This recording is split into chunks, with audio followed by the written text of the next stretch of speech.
Welcome, welcome tonight to the Immigrants Bridge Show with me, Attorney Lee. This is episode number 18, and we are going to be talking about immigration love. I know this is definitely a hot topic, so I really want to delve deep and get into all the questions that you have if you have a marriage-based case or if you know someone that has a marriage-based case. So if you've been tuning in, you know my rules. Go ahead and say hello in the comments so that I know that you're here and I can say hello.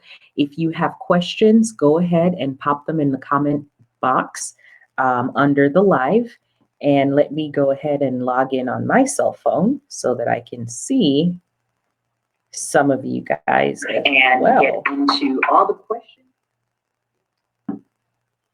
Okay, so I am in on my cell phone, so I'll be able to see a little bit better. And so you guys can go ahead and start. If you have any questions off the bat, you can go ahead and ask, but we'll wait for a few more people to join us. Hello, Arthur. It's nice to see you. It's always great to see you. So remember, if you're here, please say hello in the comments so that I know you're here and I can say hello. En español, gracias para mirar ese programa. Estoy muy alegre que usted está aquí conmigo para el programa La Puente de los Inmigrantes y soy la abogada Bridget. Tengo la bufete que se llama Bennett Law Center en Groveland, Florida. Eso es programa 918 y esta noche vamos a hablar sobre el amor de inmigración. So, eso es un tópico muy popular con la gente. La gente quiere saber, si casar con una ciudadana, qué son las posibilidades y cosas así. So, definitivamente, pone sus preguntas en los comentarios, so yo puedo dar respuestas, ¿ok? Vamos a esperar como 2 minutos más para hablar más en la programa.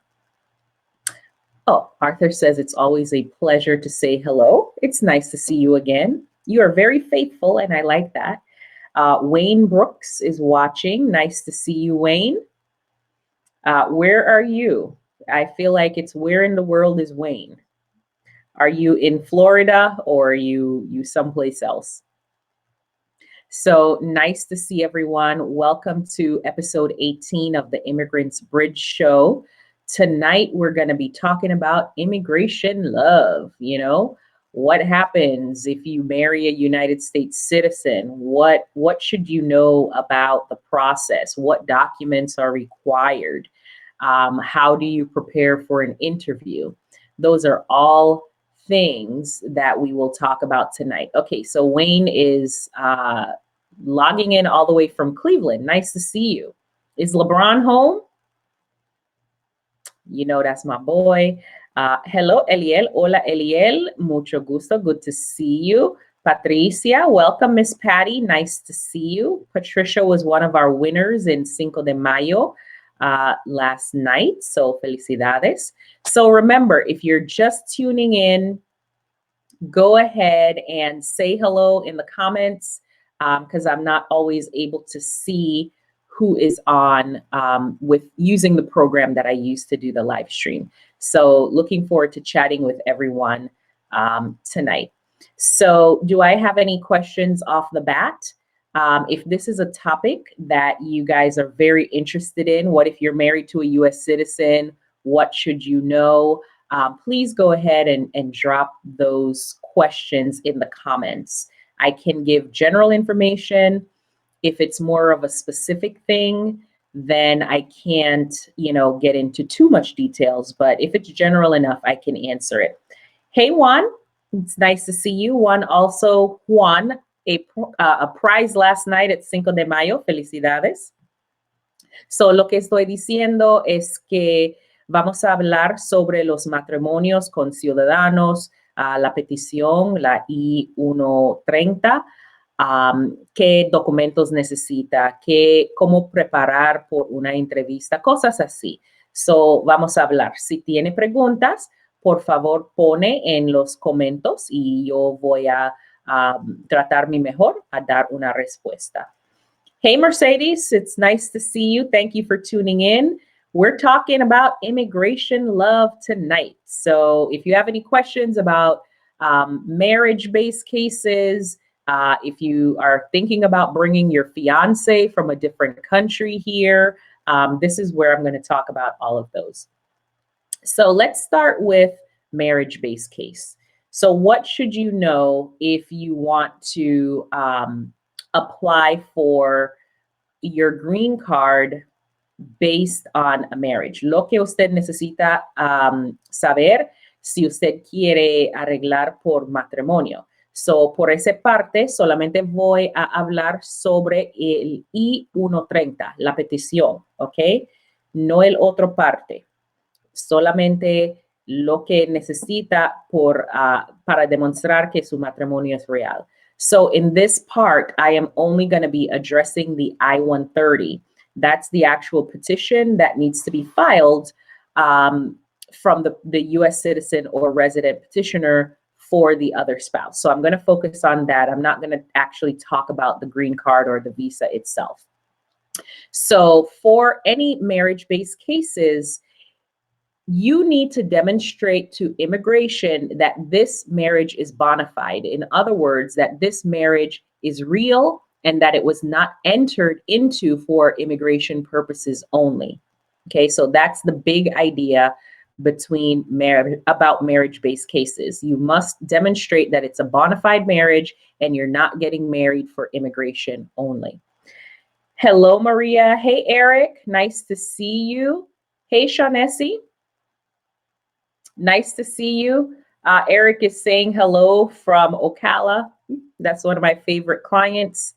So lo que estoy diciendo es que lo que usted necesita saber en general sobre los casos de matrimonio es que tiene que demostrar a inmigración que el matrimonio es real. No es solamente por razones de inmigración. So eso es la gran pictura. Tiene que demostrar que el matrimonio es real, no está casando por negocios.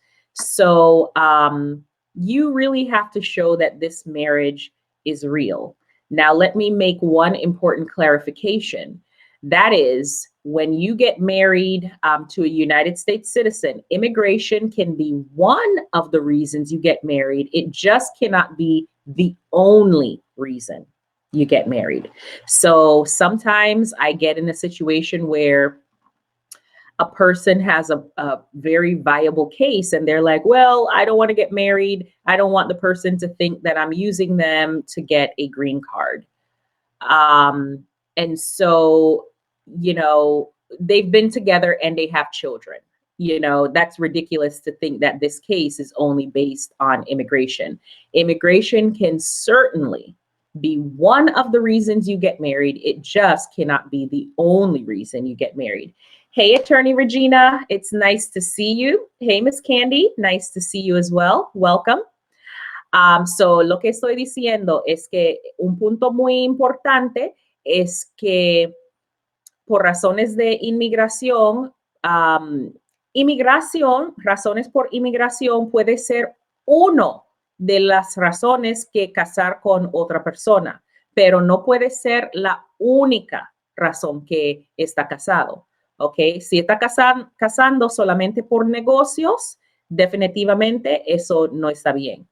Pero si usted tiene una relación con la persona, razones de inmigración puede ser uno de las razones, ¿ok? Pero no solamente la única razón. Hey, Jasmine, nice to see you again. Hey, Miss Dawn. Hey, Anibal Martinez, nice to see you. So very, very key important, okay? So immigration can be one of the reasons you get married. It just cannot be the only reason, okay? If you get married for the only reason being immigration, that is called marriage fraud, okay? If you get married only for immigration purposes, that is called marriage fraud, and there are severe and permanent consequences. Si ustedes casar solamente por razones de negocios con ciudadana para obtener papeles, eso es definitivamente prohibido. ¿Ok? Eso se llama fraude de matrimonio y eso tiene consecuencias severo y permanente en el mundo de inmigración. So, marriage fraud, it is very serious and the consequences are permanent and they are very severe. So please, please, please do not get married and commit marriage fraud. If you do, there is no immigration attorney in the world that will be able to help you. Do not do it, okay? So lo que estoy diciendo es que por qué los consecuencias son tan severos del fraude de matrimonio, por favor, por favor, por favor, no comite ese fraude. Es serio, es permanente y no hay nadie, ningún abogado que puede ayudar si usted cometen fraude de inmigración. Do you guys understand that? If you don't get anything else from me tonight, I want you to spread the word that if you commit marriage fraud and you get married just to get papers, there ain't nobody in the world that can help you. Okay? I just want to make sure that's clear. So lo que estoy diciendo es que si hay una cosa que usted aprender en ese programa, es que nunca, nunca comite ese tipo de fraude. Y por favor, dice a su amigo, su amistades, sus familiares, que eso es un error que no podemos arreglar. So, por favor, compartir esa información. Hey, Lux, nice to see you. So that is one big thing. Please do not commit marriage fraud. It's bad. Let me tell you what the consequences are. So voy a explicar las consecuencias. Number one, if you do that and immigration finds out, number one, you will never, ever be able to get a green card in the United States or an immigrant visa if you're outside of the United States. Do you get that? Never, ever. I can't fix it. So, consecuencia número uno es que si usted comete ese tipo de fraude, nunca, nunca en el futuro puede obtener la residencia. Never. No hay nadie que puede ayudar. So, esa consecuencia es severo y es permanente. Nunca puede arreglar si casar por papeles. So very important. These consequences are severe and there's just nothing we can do. So imagine this, and I am going to explain a real life scenario that I have in my office or have had in the past. Someone comes here, they're fairly young, and they've taken advice of other people, and they got married for immigration love. For fraud. Okay. So they paid another person to marry them, to go to the interview, and to, they're acting like they have a life together. They go to the interview and it's discovered that the marriage is fake. And now that is in that person's immigration file. That file is there forever and ever and ever. So whatever. So the person then goes ahead and gets a divorce. Okay. And then they meet the love of their life and they start a wonderful life with this new person and they want this new person to file for them. Well, guess what? Even though the second marriage is real and you have a life, you have children together, that person will never be able to petition for you and get an approval. because of the previous marriage fraud. That is how serious marriage fraud is. So I really want you guys to understand that it is not a good thing to do and people should not do it. Lo que estoy diciendo es que imagino eso, si una persona está en los Estados Unidos, no puede cansar más, ellos están cansada de vivir sin papeles y después una persona dice que yo tengo una persona que puede casar contigo, usted tiene que pagar a esa persona, ellos van a poner su nombre en las cuentas de banco, van a hacer los taxes juntos, no tiene que vivir con la persona y la persona va a presentar a la entrevista contigo. So, la persona hace ese fraude, ellos ir a la entrevista de inmigración y inmigración descubrir que el matrimonio fue fraude. Pues eso permanente en el archivo de la persona y la persona nunca puede arreglar. Eso es un gran error. So, imagina a esa persona, no sabe la ley que las consecuencias son tan severas y ahora casar con otra persona, está enamorado, tiene familia, tiene hijos juntos, tiene casa, tiene todo. Pues el esposo número 2 no puede pedir en el futuro. Aunque el matrimonio es real, está casado 5 años, 10 años, tiene hijos, tiene casa junto, y es obvio que el matrimonio es real, por el error con el primer esposo, nunca puede arreglar. So, es un castigo permanente. So this is a big deal. And I really want you guys to understand that if you commit marriage fraud, you are permanently barred from obtaining a green card in this country. Okay? Es un consecuencia permanente. So es muy serio. So por favor, compartir esa información. So please do share that information. We have some more people joining in. Maurice, hey Maurice, nice to see you. Hey Miss Marina, great to see you. Olga, nice to see you. Miss Veronica, Dennis, Oralia, hola Oralia. Migdalia tiene una pregunta. Abogada Shelley está aquí, señor Gil está aquí, bienvenidos. Espero que la información es bonita por ustedes. Ok, so tengo una pregunta aquí.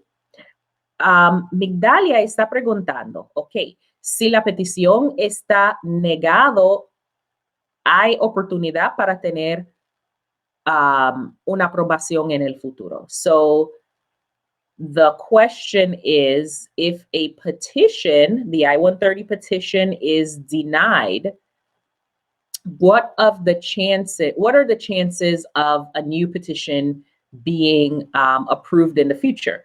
Well, it depends on the reason why the petition was denied in the future. So a case can be denied because there wasn't enough evidence, or they requested evidence and the evidence was never sent in. So it depends on the reason why it was denied. So if it was for something like that, where you need more evidence, then if you have the extra evidence, you can refile and you can certainly get approved after that. We've had situations like that, and you are able to reapply. But it depends on the reason. If the case was denied because of marriage fraud, then you're toast. There is no way to get that case going again.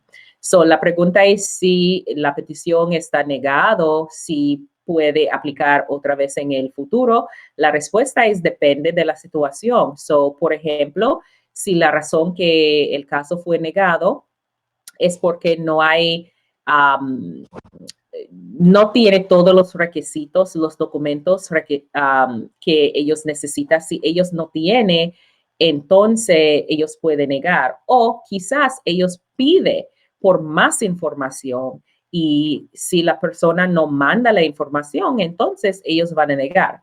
So, si ellos están negando el caso por razones que ellos necesitan más documentos, es posible para aplicar otra vez y el caso está aprobado en el futuro. Pero si la razón que que el caso está negado es porque por, por razón de marriage fraud, fraude de matrimonio, entonces, como explica, no hay posibilidad en esa situación.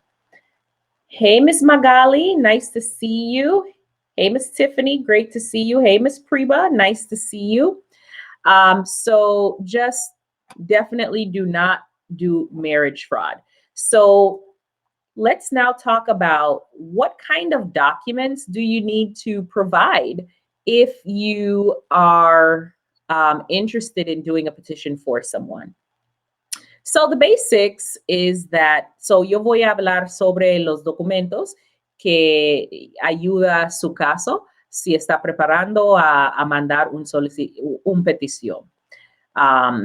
So what you need, basically you need proof that the marriage is real.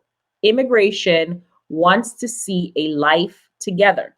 A life together means they want to see that your stuff is commingled, meaning they want to see, that you're living together. You may have a lease or you're on, the mortgage. They want to see that you're receiving mail at the address. They want to see bills together. They want to see whether you're on the car insurance, the bank statements, bank accounts. They want to see if you do taxes together. They want to see if you have a life together. Obviously, if you have children, that's great evidence to provide.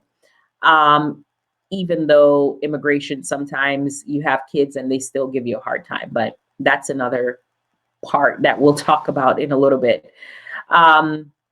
So they really just want to see proof that you are a couple. That's sometimes difficult if you are newlyweds. So sometimes it's a little bit more difficult for us to document newlyweds because at that point, you don't have a whole lot of stuff together unless you were living together before. So lo que estoy diciendo es que el punto es que inmigración quiere ver una vida junto. Ellos quieren saber que, ok, ellos están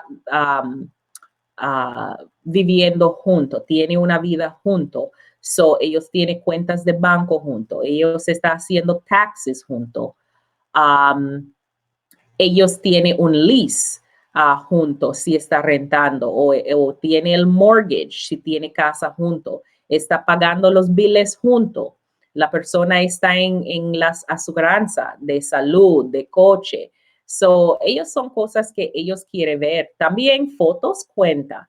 So, y también, obviamente, si tienen hijos juntos, también eso cuenta. So, simplemente inmigración quiere entender si tiene una vida junto. La razón que ellos quieren saber más o ver más documentación es porque, especialmente en el pasado, fraude de matrimonio fue muy común. So, ellos están buscando personas que todavía están haciendo eso. So what I said at the end of that is the whole reason why immigration is so hard on marriage-based cases is because in the 90s, the early 2000s, there were a lot of marriage fraud cases. And so that's the reason why immigration, they scrutinize marriage cases a whole lot more. Hey, Melissa, it's nice to see you. Alicia, it's nice to see you. I see a couple of questions. If I miss your question, forgive me. Sometimes if it goes too fast, I don't see it. Attorney Shelley has a great question. Abogada Shelley tiene una pregunta muy bueno. So la pregunta es, si significa cuántas veces ha sido casada en el pasado. ¿Qué va a pasar si yo tengo esposo número 4 o 6 o 5? So the question is, does it matter how many times I've been married in the past and I'm doing a petition for, let's say, husband or wife number 4 or 5 or 6? The answer is it depends. It depends. Generally, no. As long as you can document proof that you, in fact, have been divorced and are currently single and available to be married. So they should, very carefully document the previous spouses. So whether the marriage ended by divorce or death, those things need to be carefully documented. So in general, if you've had like 5 or 6 husbands or wives, immigration doesn't really care. What they're looking for is to make sure that, you are single and available. Because I've had situations where the person really wasn't divorced from one of those spouses and eventually had to go back, do the divorce, and then remarry the other person. So these things do happen. So la respuesta es no, no en general, si estaba casado, muchas veces, no importa inmigración tan. Ellos quieren saber más que la persona es soltera ahora, soltero. So, por ejemplo, ellos quieren mucho documentación para demostrar que, los otros esposos, el matrimonio está terminado por divorcio o por muerto. So, si usted tiene la prueba que, mi otros matrimonios está terminado, entonces está bien, especialmente si ustedes tienen mucho prueba que el matrimonio es real. So, yo tenía muchos clientes que tienen, mucho matrimonios y los casos están aprobados. So we've had lots of clients who've been married multiple times, sometimes to the same person, and those cases have been approved. So, it all depends on the case. The immigration really wants you to be able to show that you are single and available to be married. So you really have to document that and provide probably more bona fides in that situation.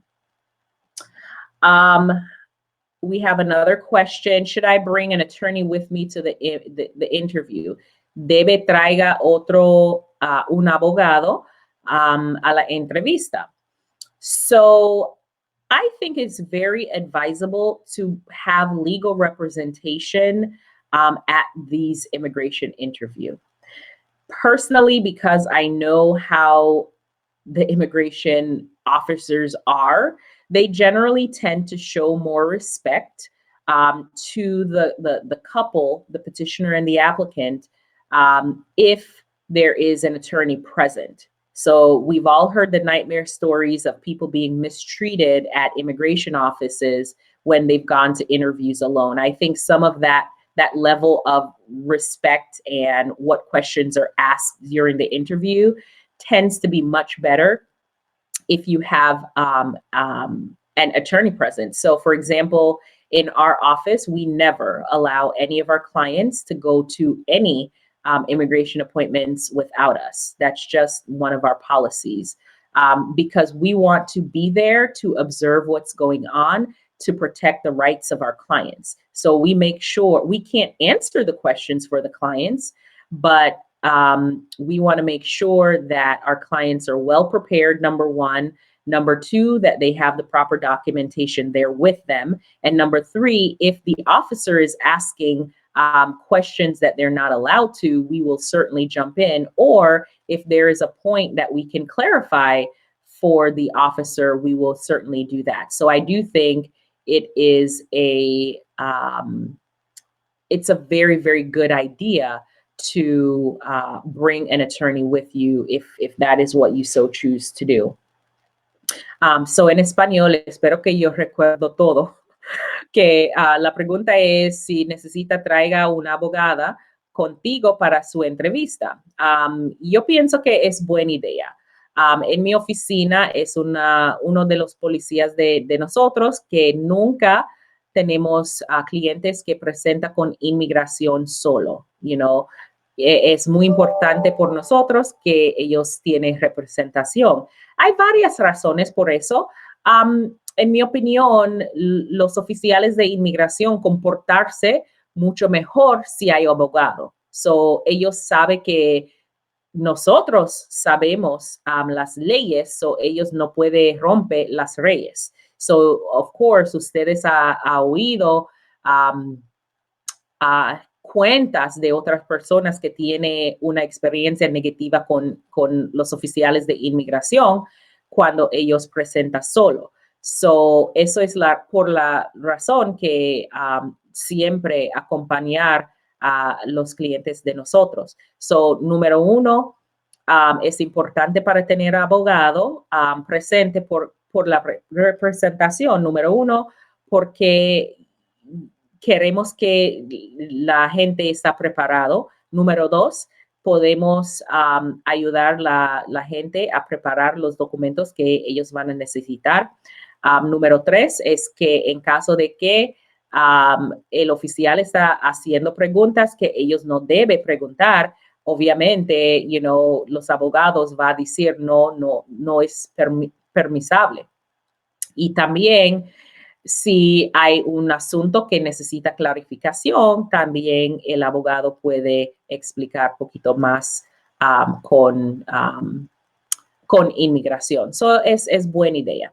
It's a good question. Hola, Charlie. Hola, Miss Kathleen, abogada Kathleen. Nice to see you de Boston. Hello, Miss Esther, Sabiela, mucho gusto. Melissa Myers. Hola, Melissa, ¿cómo está? Nice to see you, Melissa. So marriage-based cases can be tricky, but if you put it together well and it's well documented, it should absolutely be fine and have a good experience. So let's talk a little bit about what to expect or at an interview. So, los casos de inmigración de matrimonio puede ser poquito difícil, pero si está bien preparado, no debe tener un problema, ¿ok? Pero ahora vamos a hablar sobre la entrevista. Hay mucha gente que tiene miedo de la entrevista.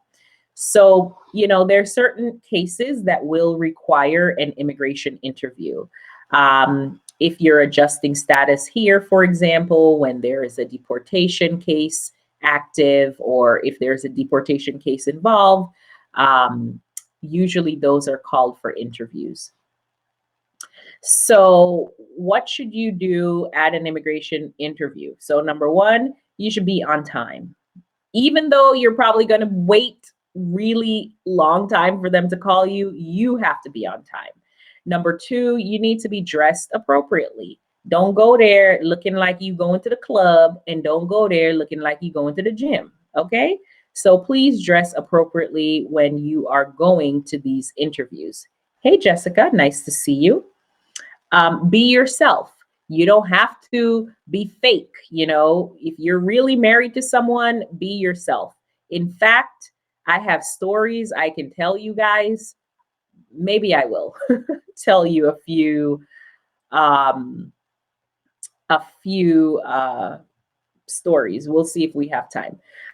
Number three, bring originals and copies of the documents that are going to be required at the interview. Also, be organized. I've had such experience one way to the other. So I've had people extremely well organized. They have a file for everything. And everything is in perfect order. The officer asks for this, they're able to immediately pull it out. On the other hand, I have had people that literally have brought trash bags. I'm not kidding.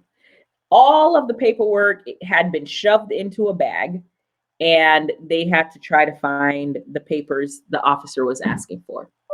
That was not good. Finally, be prepared to wait. Like I said, at least I'll speak for Orlando. Generally, you're waiting an hour to an hour and a half from the scheduled time of your interview. So those are things to keep in mind about an interview situation.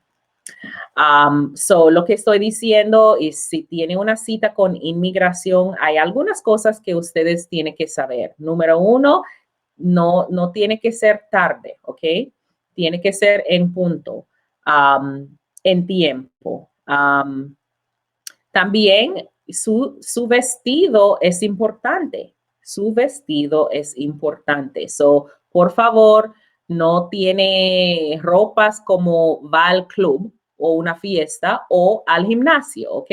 Necesita tener también vestido. También tiene que traiga originales y copias de los documentos que son requisitos. También tiene que ser organizado. Sus documentos tienen que ser organizados. Yo tengo clientes que muy organizado. Ellos tienen archivos por cada punto y es muy fácil para dar la información que está pidiendo el oficial de inmigración. También yo tengo otros clientes que ha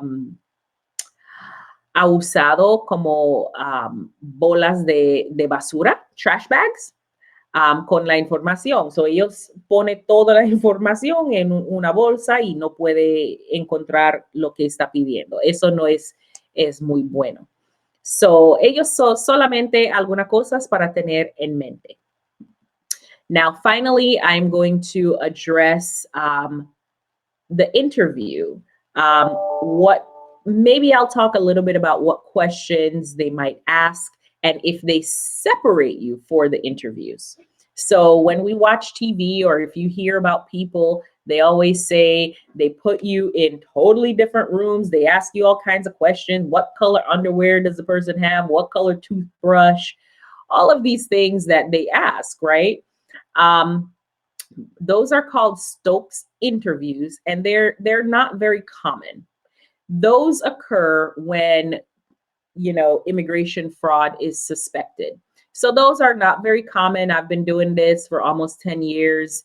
And in my practice, maybe we've had four total in 10 years. So they're not really common. Some jurisdictions, it's more common than others. Here in Orlando, Tampa is a little more aggressive on the Stokes interview, but generally in Orlando, I don't see them too much. I mean, I think I may have had 2 in Orlando in all the times I've been attending interviews.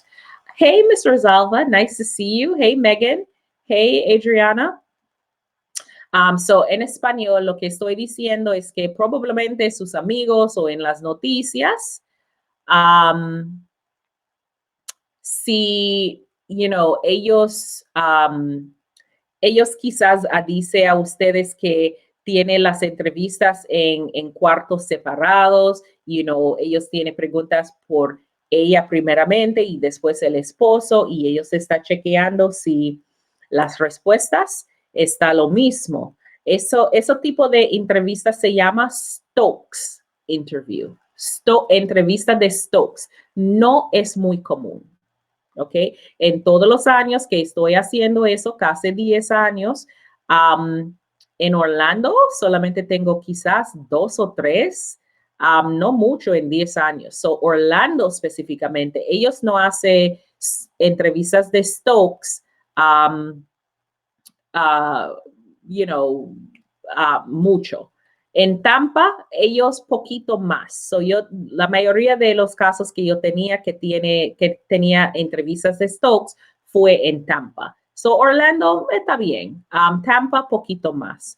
Pero eso no es el normal. El normal es que la gente, los dos, está junto en un cuarto y tiene respuestas junto, no separado. Eso no es normal.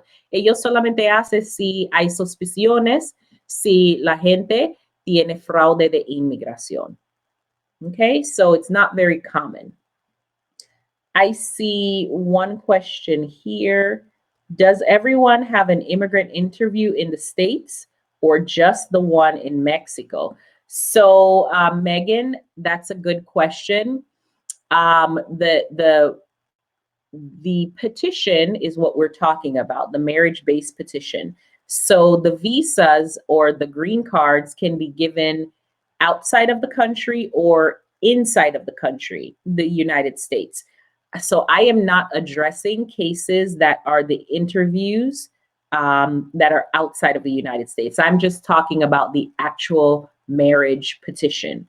And those interviews generally take place here in the United States. So eso es una buena pregunta.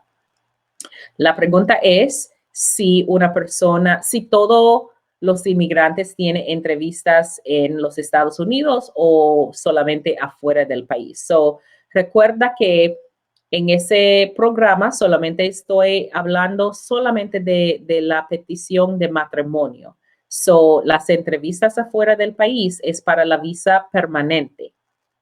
¿Ok? So, eso es algo diferente. So, ahora estamos solamente enfocarnos en las peticiones de matrimonio y en general esas entrevistas están aquí en los Estados Unidos. Pero buena pregunta. Let me scroll. We're coming up on our time here. Let me scroll and see if I have any other questions. Oh, Arthur has a great question here. If a U.S. citizen married the love of their life, but that person is undocumented, and after a few years of marriage, the person got the green card but broke up with the American citizen, what can the person do in that situation? Wow. This is the elephant in the room, right? So the answer, I'm going to keep it simple. It all depends. First of all, that is a very sad situation if a person deliberately married another person and tricked them and led them to believe that they were in a relationship because of love and not because of the green card. And then it turns out that after they get the green card, they up and leave. That is a very sad situation and it breaks my heart. But what can the citizen do in that situation? Well, the first thing is we have to look at, did they get the temporary green card or the permanent green card? So did they only get the 2-year green card or the 10-year green card? If they got the 2-year green card and the relationship did not work out, then they can get a divorce and the person might not be able to keep that green card. Or there are certain circumstances which they can, but for all intents and purposes, if the divorce happens, now the burden falls on the immigrant to demonstrate that the marriage was real in the first place. If it's a 10-year green card, it's not that much you can do because the person, they already passed the immigration test and there really is not that much that you can do at that point. Some people want to be spiteful to call immigration and say, I don't think they really love me. Well, immigration is not really in the business of going deep into people's marriages in that way. So, you know, if they get the 10-year card, it's not that much that the person can do. So, lo que estoy diciendo es que si el americano está en amor con otra persona que es indocumentado y ellos casar y la persona obtener la residencia y después divorciar la otra persona, ¿qué derechos o qué puede hacer el ciudadano? So, el primer parte es que eso no me gusta. You know, para una persona entre un matrimonio y no dice mentiras a la otra persona, no es bien, es muy feo. So, no me gusta esa situación, pero es una realidad, ¿no? So, si la persona a obtener la visa, la residencia de 2 años, entonces, y después hay un divorcio, quizás el inmigrante no puede guardar la residencia porque hay un divorcio. So, el inmigrante tiene la responsabilidad a demostrar que el matrimonio fue real. So, la única cosa que el americano puede hacer es hacer un divorcio. Pero aparte de eso, no hay mucho que puede hacer, especialmente si la persona va a recibir la residencia de 10 años. So, si la persona tiene la tarjeta verde de 10 años, no hay mucho que puede hacer en esa situación. So that was a great question. Let me see what else. Okay, Regina has a great question.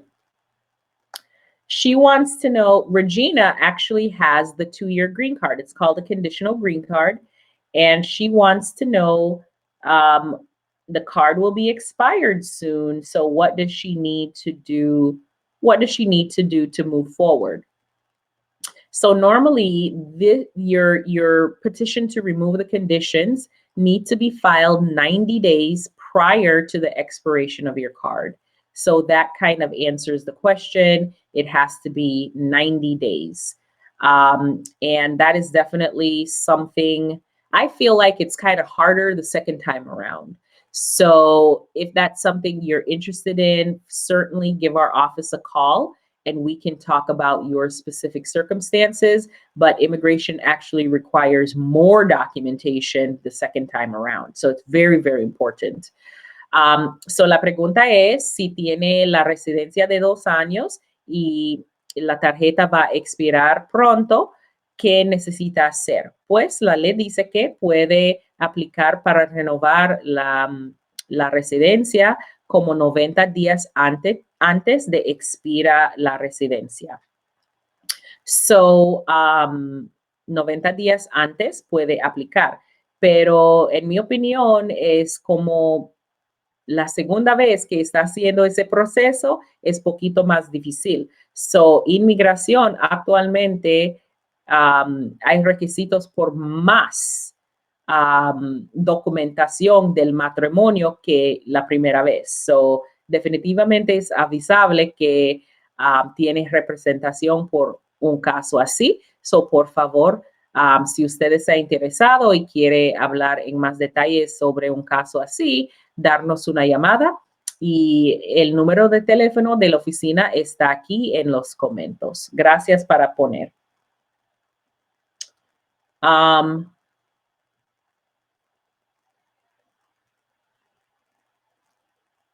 So I have last question.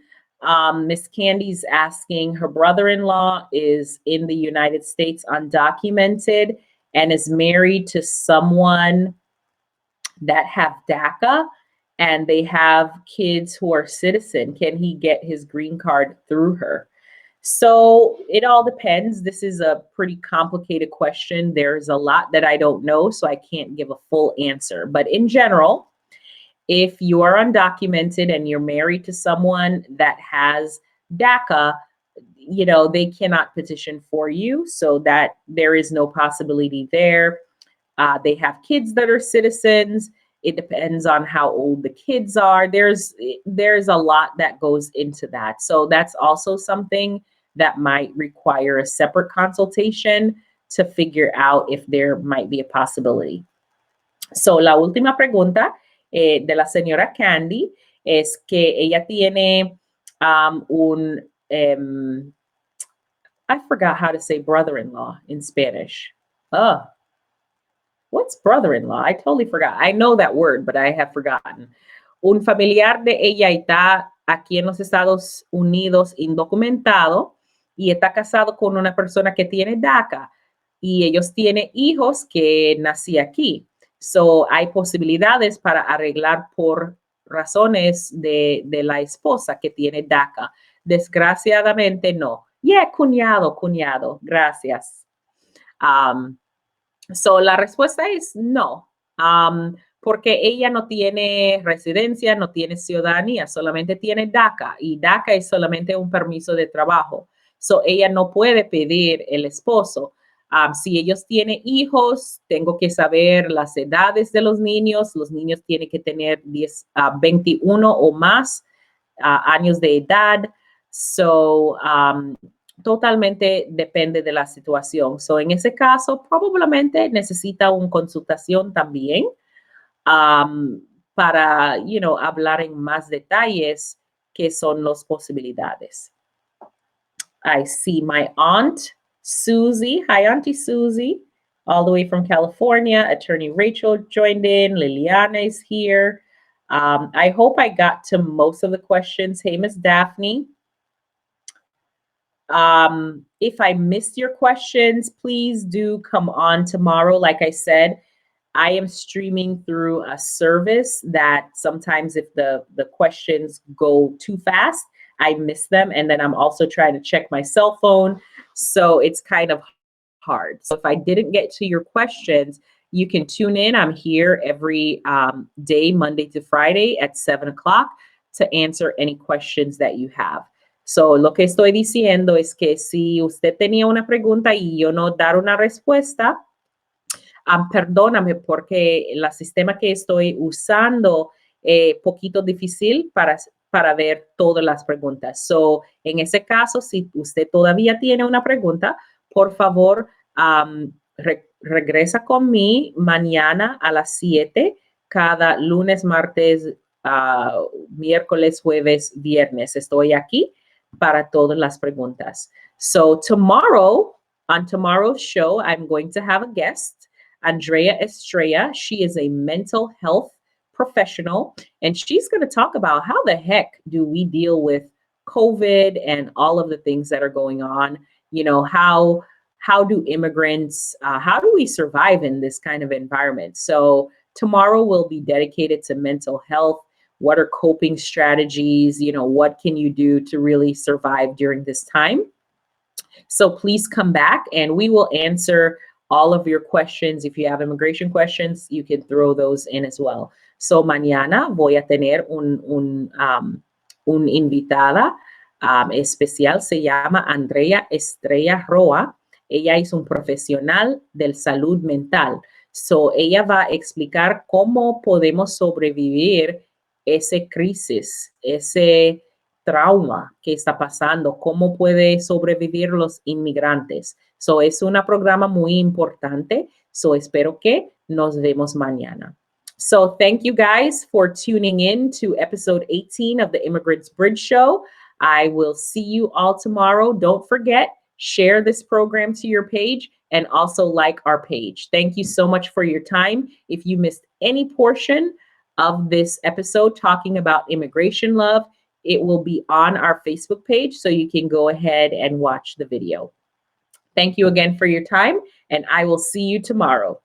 Take care.